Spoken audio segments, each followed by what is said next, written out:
Comment on atteste, comment on prouve au mieux les violences faites aux enfants? Quels sont les bons réflexes et les bonnes mesures à prendre pour que le commissaire de justice puisse trouver et apporter la preuve? Ce qu'a dit Maître Palma est absolument essentiel, c'est la force probante de ce type d'intervention. Je vais redonner un autre exemple. Parfois, on fait des photos de blessures. Or, ces photos-là ne sont pas forcément datées. Or, le commissaire de justice a la possibilité de dater une photo. Et donc, ça donnera date certaine à l'instant où il constatera une blessure qui aura été prise sur une photo. Et je trouve aussi très intéressant l'exemple qui a été donné des enregistrements sonores. Dans un certain nombre de dossiers, il y en a un qui me revient à ma mémoire, l'adversaire avait indiqué que c'était un montage d'un enregistrement. Mais le commissaire de justice pourra attester que l'enregistrement qui lui a été soumis n'a pas été monté. Ça, ou trafiqué, ou fait avec de l'intelligence artificielle. C'est fondamental parce que ça pourra être le point de départ d'un dépôt de plainte. Donc, comment faire? D'abord, agir très vite.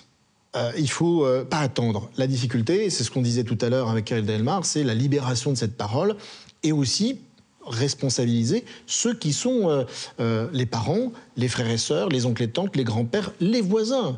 Parce que lorsqu'on a un voisin qui sait qu'il y a un enfant qui est maltraité au sein de sa famille, il ne peut pas rester silencieux. Et cette maltraitance, elle peut se dérouler aussi à l'école. Les parents sont souvent démunis et ça peut être également le point de départ d'une action judiciaire. Ensuite, la mise à l'abri, essentielle. Mise à l'abri de l'enfant qui se trouve dans un univers... Qui est responsable de cette mise à l'abri?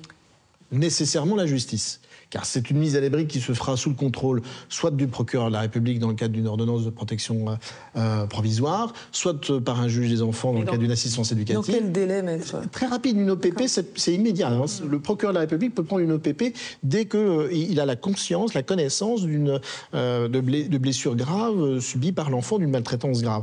Ensuite, le juge des enfants devra être saisi dans les 8 jours. Et le juge des enfants confirmera ou pas s'il y a besoin d'une assistance éducative.